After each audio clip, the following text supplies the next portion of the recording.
Hi, I'm Val Brown, the CEO and founder of Val Brown Communications. And today it is such a privilege to be here with Jaime O'Connor, host of the Inspired Focus podcast. Jaime is a multi-time entrepreneur and leadership and purpose alchemist, and she created the Inspired Focus podcast for seekers and doers like you. People who are being called to have a more meaningful and impactful career in life and still managing to make and create wealth and freedom. What I love about her so much is that she helps epic and driven human beings into their greatest power and purpose by helping them find flow, by helping them define success on their own terms, and becoming truly self-authored in their own life. Welcome, Jaime. I'm so excited to be here and get to interview you for your podcast. I'm so glad that you have agreed. I'm so excited for this second of our Val interviews, and last time felt so good, and I hope that this just continues to get better. I know it will.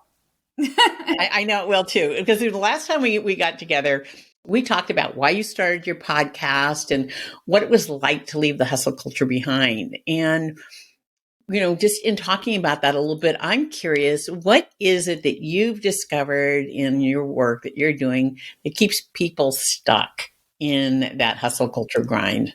There's so many things, but what I find over and over again is that there is this core piece that comes around to safety.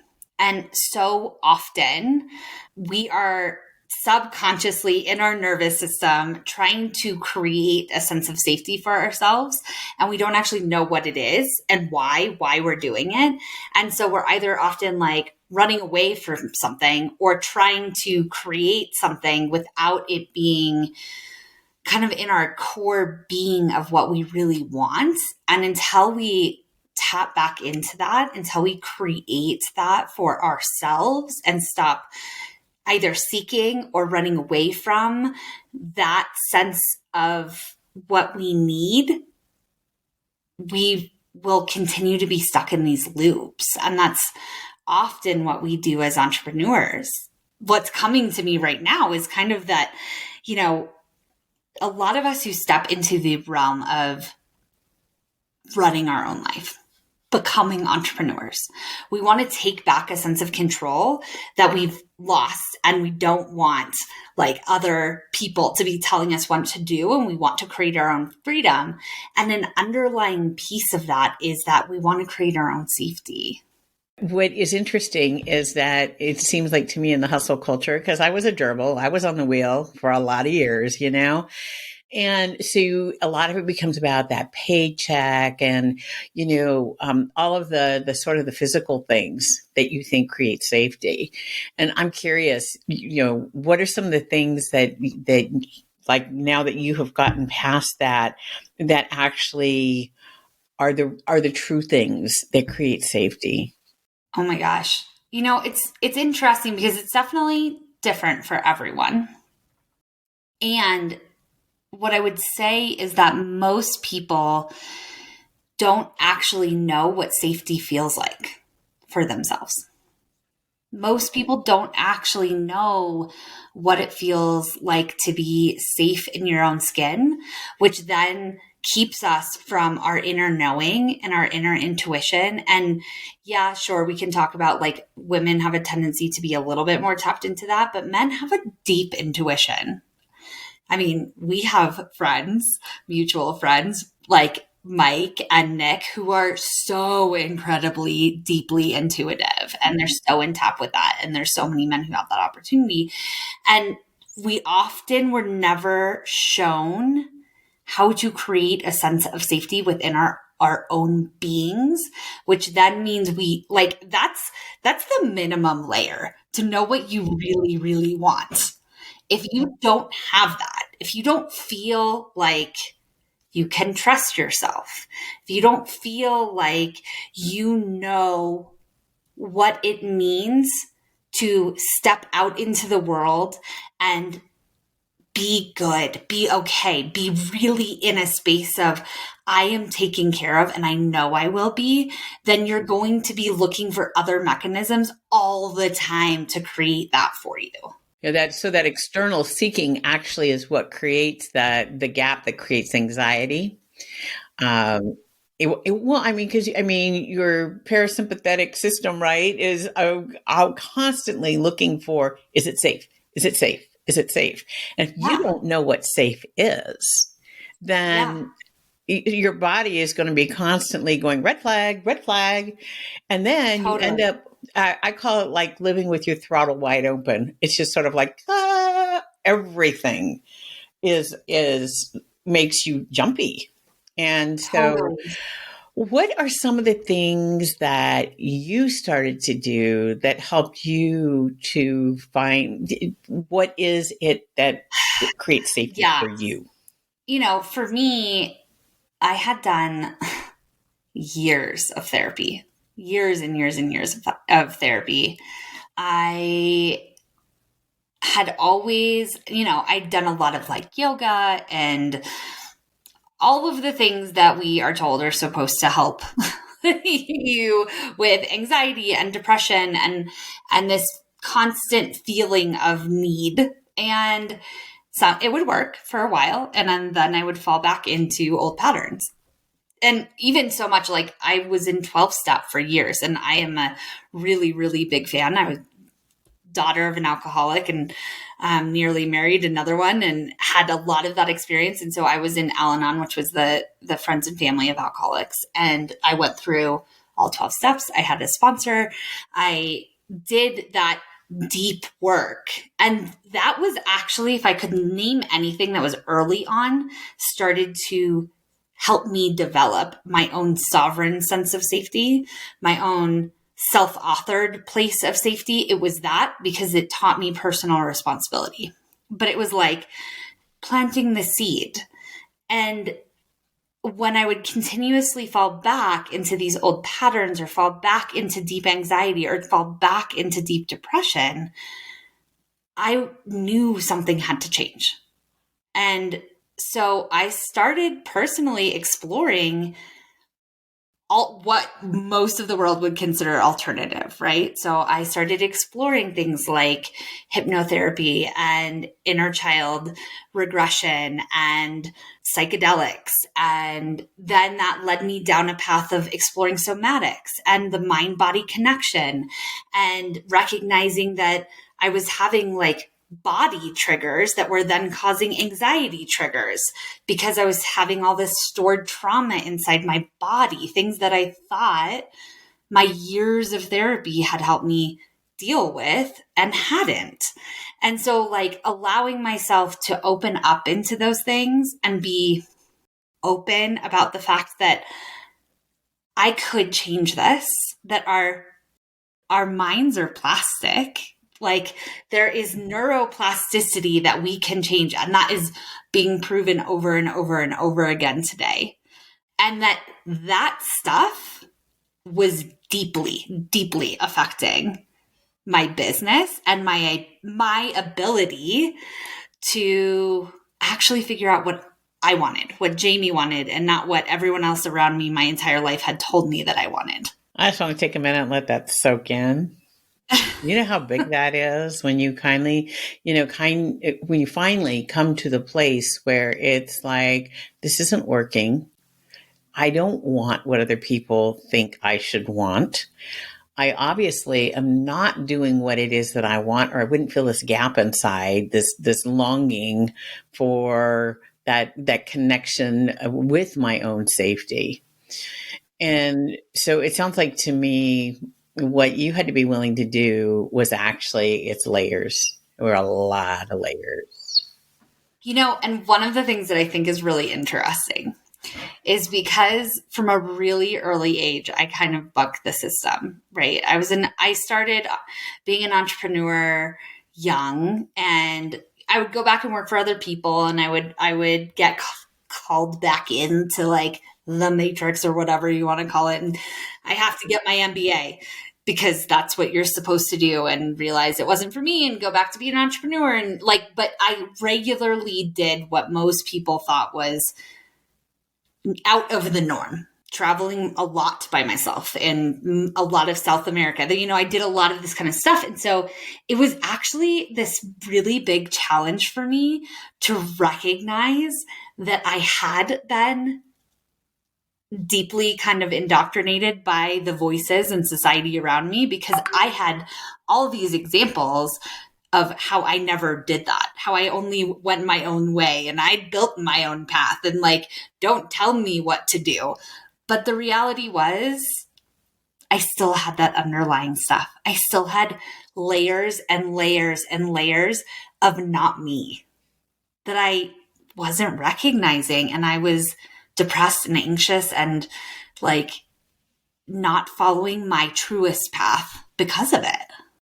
Yeah. And, so much of that, when you talk about how deep it is, we're socialized that way. And, I'm not saying that, okay, I mean, all cultures have it, right? Yeah, totally. I mean, Yeah, it's not just the US it's how Western. our parents and society helps us make sense of the world.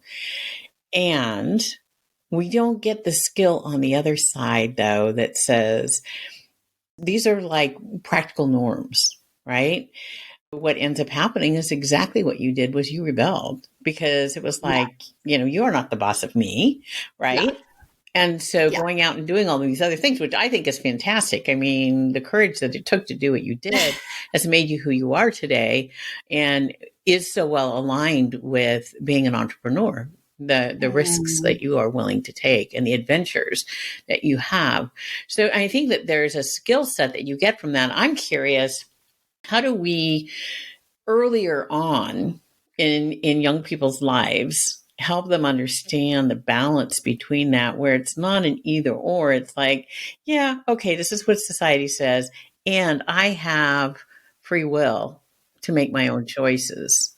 Yeah, I mean, it's so interesting because becoming a parent, and I talked about this on the episode with Eric Cabral a little bit, becoming a parent has been such an interesting journey, as that aligned very deeply with me really getting to know the deepest part of myself. And there's a lot of interesting stuff out there right now about conscious parenting. And it really aligns with a lot of the ways that we need to be reparenting ourselves, because the reality is the generations before us didn't have this information. They didn't know, I really believe every single generation prior grew upon and improved upon some of these things in allowing us to access ourselves deeper. And each one did a little bit better. And now we know how to, and the next generation is going to come upon a whole nother amount of information that's going to help people really, truly be able to live in a world where they get to be who they are. And so much of the conscious parenting today, like I said, is basically what we have to do as adults to reparent ourselves as well. And it is talking about tapping into your body, recognizing what's happening physically. There's so much intelligence here, and we've ignored it. We've been here up for centuries, literally centuries, 900 years ago, when we started saying that witches needed to be burned because they were deeply in touch with their feelings and their intuition, essentially. We have so much intelligence going on here, and we can teach that to little kids. We can teach that to people in their teenage years. And we need to teach it to ourselves, because we were never taught it. We were told, oh, you're upset, stop it, buck up, or whatever it is that, and it was shut off that part of you. Don't access that. Even though, think about all of the business decisions that there was something in you. There was something inside you that was I know what I'm supposed to do and it's totally against what is logical and on paper. And then you didn't do it and you look back and you're like, well, damn, I knew I it. knew that it was I knew it. absolutely. Well, you know what I'm curious about is because of the work that you've done now, if you were going to go back and talk to your younger self, what are some of the things that you would do differently so that you could hear your body and get the benefit of what our body is telling us? Are there some? That's such an interesting question because I am such a believer that the exact path that we've been on and taken is the exact path that we're supposed to till now. Like if you're listening to this episode and this is the first time you're hearing any of some of this information, this is the moment that you're supposed to be hearing this information and it's supposed to be coming into your life. So, I think so much of my own experiences I had to have in order to get to the place that I am now. But when I am working with or teaching someone, like a lot of my current clients, it's a mix actually. I work with women who are going into their 60s and I work with women right now that are a little bit younger, like in their 20s. So it really doesn't matter what place you're at. I don't think age is a piece of it. I think it has more to do with all of those moments where you have a moment of knowing, where you have a moment where something just feels right to you. But then you start hearing all of the voices telling you that's crazy or that isn't the right way or whatever it is. Taking just that little extra second and saying, I believe myself. Like, I trust myself. And this also goes back to the deeper sense of safety. Like, if there are deeper underlying layers that keep you from feeling safe in your own body, in your own sense of self, it's really hard to do that. Like, I needed to do all of the deeper somatic work to get to a place where I could be like, oh no, I know. I'm not sure if there was ever a moment I could have done it without doing all the deeper work. I really don't know if I could have. Well, I think that it's interesting listening to your journey. Everyone has a journey. But what I do think, though, is paying attention to those moments of knowing, because that is our true guidance, our inner voice, and it's learning that to separate the noise from the knowing. I think it's that piece of, and okay, so the process of self-trust, right? Because it all starts at self-trust. You don't trust yourself, then when that knowing shows up, you can't really be sure that, do I think this? Or, let me get 10 other people's opinion. And then you're so confused because you don't have that North Star for yourself, right?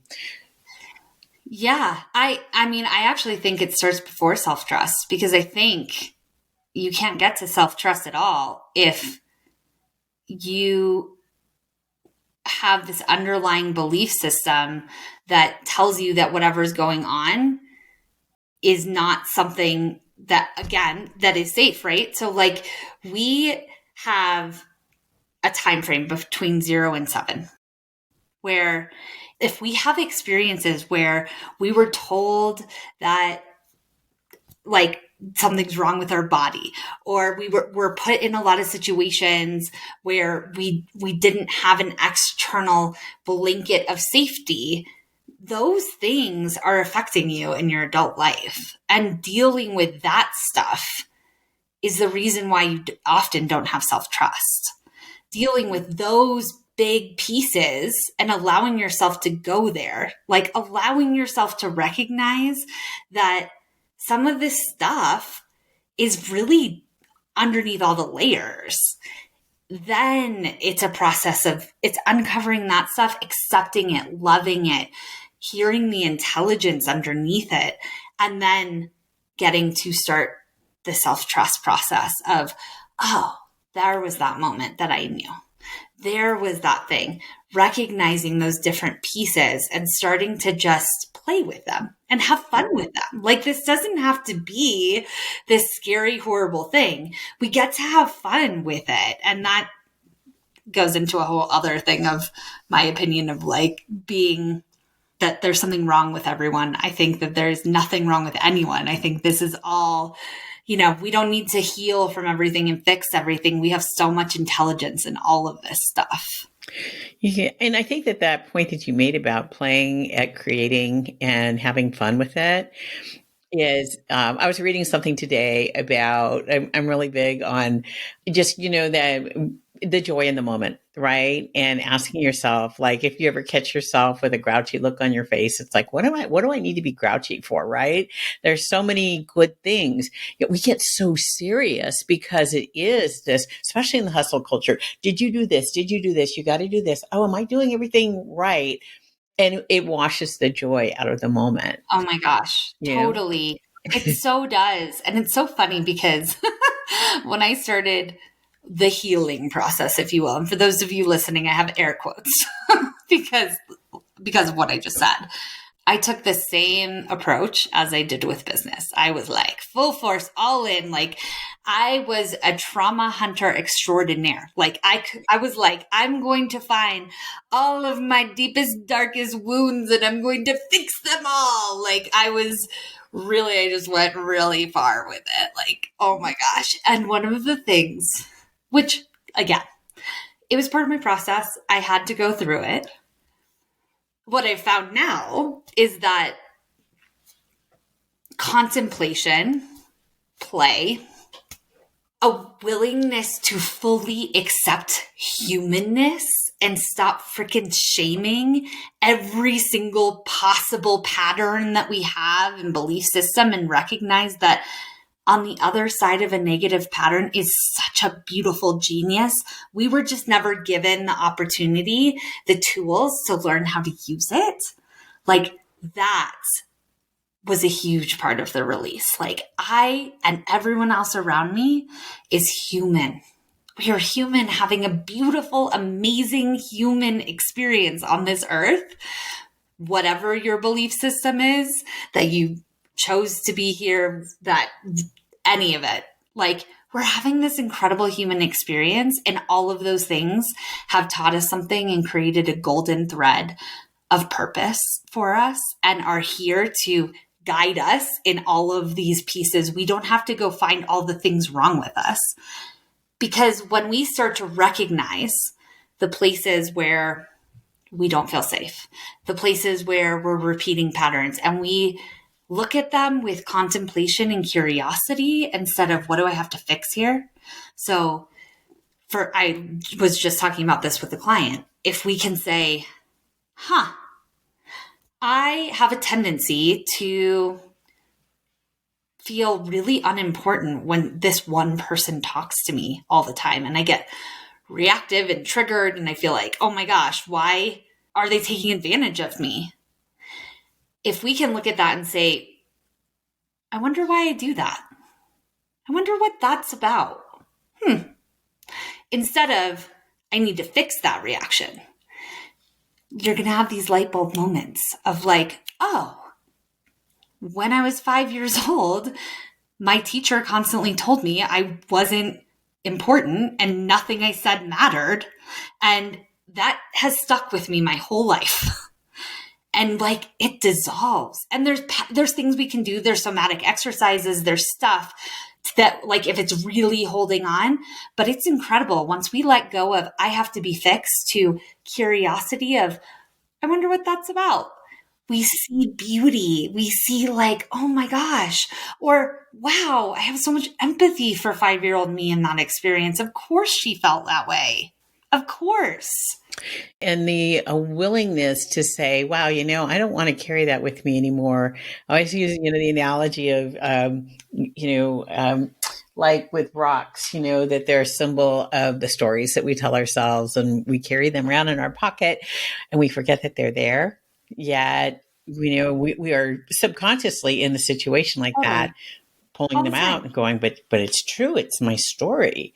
It must be true because it's my story. And we keep repeating it over and over and realizing, like what you're talking about somatically, some of the tools and exercises that you can develop in order to have that awareness. And when you were saying that, that isn't that interesting? It reminds me of our friend Nick Cavuto.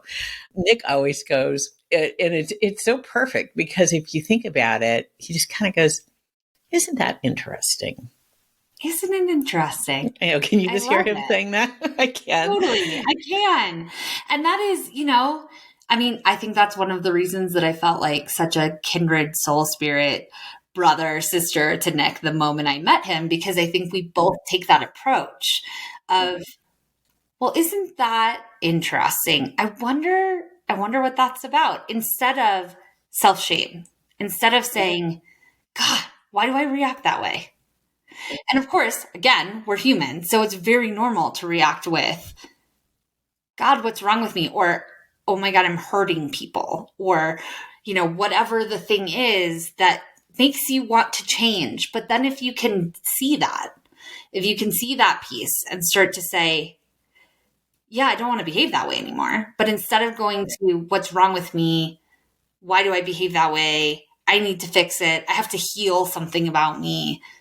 Instead of going there, flipping the script a little bit and saying, why did that come up? What part of me started to feel like that was the way?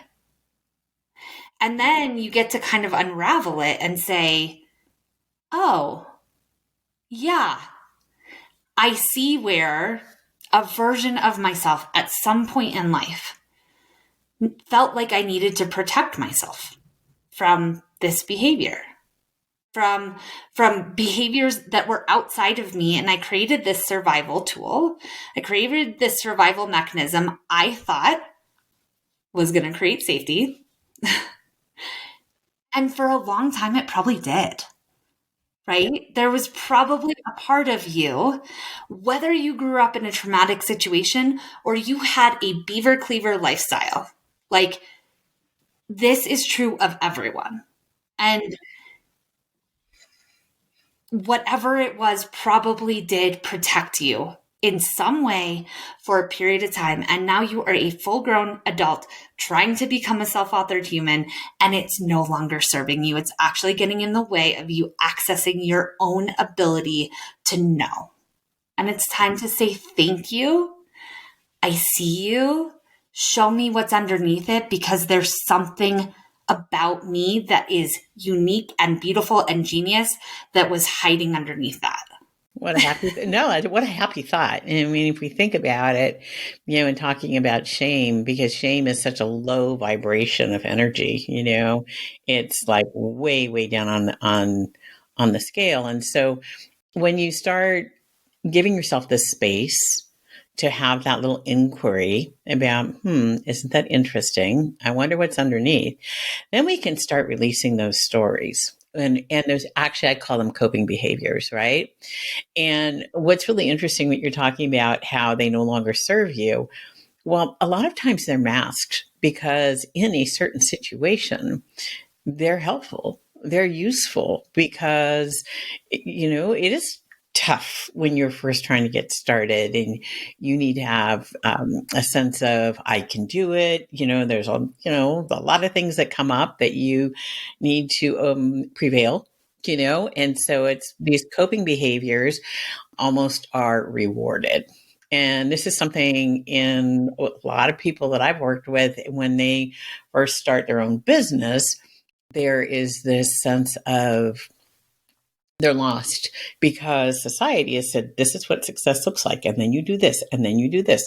Like when we go through school or when you're working for a corporation, these are the steps. And then when you have your own business, there's nobody putting those steps out in front of you.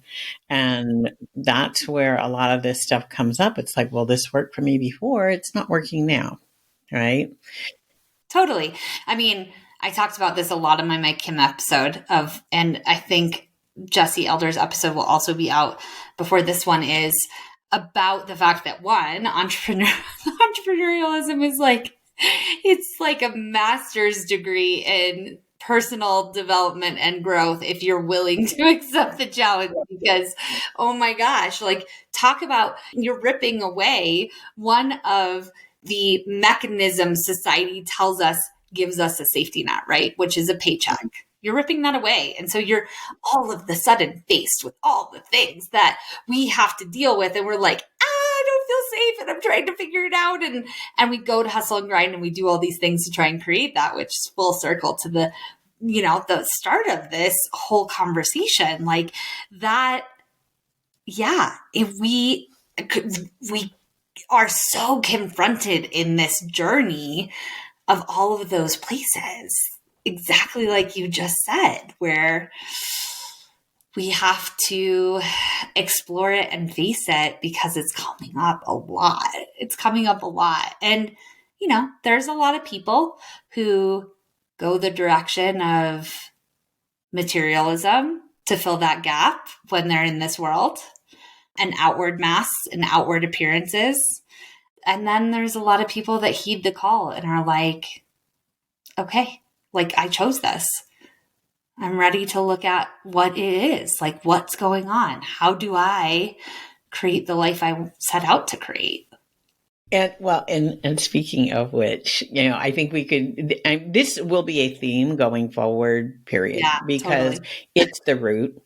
And I think the other thing too is being able to, like today, just laying out, it's a process. Everyone is going to have their own way of starting it, the awareness piece.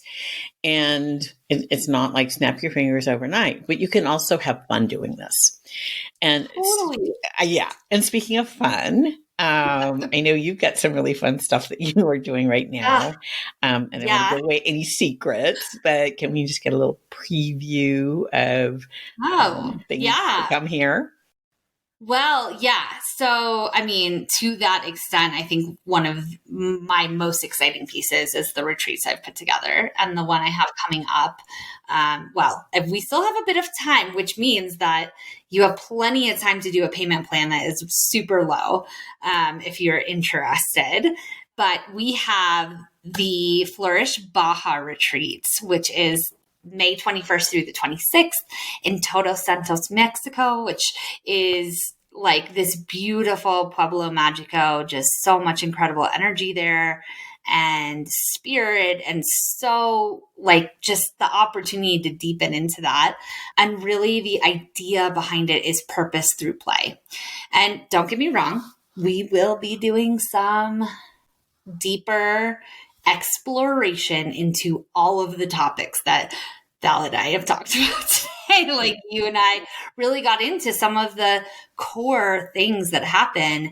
And what I find is that if you can create if I can create an environment, which I'm really proud to say that I do, where you can lean into that and feel a sense of safety by the container I've created, you can start to really deeply explore that. And then I take you into flow experience and play that allows you to move through that in a really, really fun, safe, awesome, grounded, but like ecstatic way. And, teach you how to take those tools home with you so that the transformation stays and you get to step into the next greatest version of yourself. It's one of my greatest joys to watch and guide. And I'm so honored to have the chance. I believe as of this episode airing, we'll have about 10 spots left. It's a pretty intimate experience, 16 women capped. And we have a beautiful mastermind that can easily be added on. So you get support leading all the way up to when we'll get there in May. So yeah. Well, it sounds divine. So no, really, where can people go if they want to learn more about this and just like start digging in? Totally. So flourishbaja.com. We'll tell you a little bit more about it. It also has the application process. It's a super simple process, but I am really all about people feeling like it is super right for them. So I want them to be able to get to know me. We just do a quick call, see if we vibe, see if the vibe fits. And it's $100 deposit for the call. That's an energetic commitment I really believe in. And if we both feel like it's the right fit and you're called to be there, then that goes towards your payment. And if not, then you get a refund. So I am all about creating a sense of deeply intuitive knowing of what is right for you. And that's kind of the environment I create at my retreats. It's the environment I create in the application process. And if this feels really good to you, I'd love for you to check it out at flourishbaja.com. It's so exciting, Jamie. It's a wonderful adventure, and I think that people that are seeing themselves in this conversation today but don't know where to get started, to have something like that to anchor to, and to start preparing yourself to be able to just, like you say, step into the next best version of themselves is so exciting. And I loved our conversation. Thank you so Always. much. I just love the chance to dive into this stuff and share all the goodness that you've been uncovering and all the work that you've done with your listeners. So until next conversation, I am here with Jaime Harmon with the Inspired Focus podcast. And I just want to remind everyone, if you haven't already, please subscribe to whatever platform you love listening to the best, or our YouTube channel. Also, go ahead and follow my Instagrams, Inspired Focus Podcast, or Jaime Ella O'Connor. That's Jaime, J'aime, I love in French, if you will, to help you remember that one. And that's where you'll see all the new episodes dropping and be able to interact with me as a human, as I hope to interact with you. Thank you. See you next time.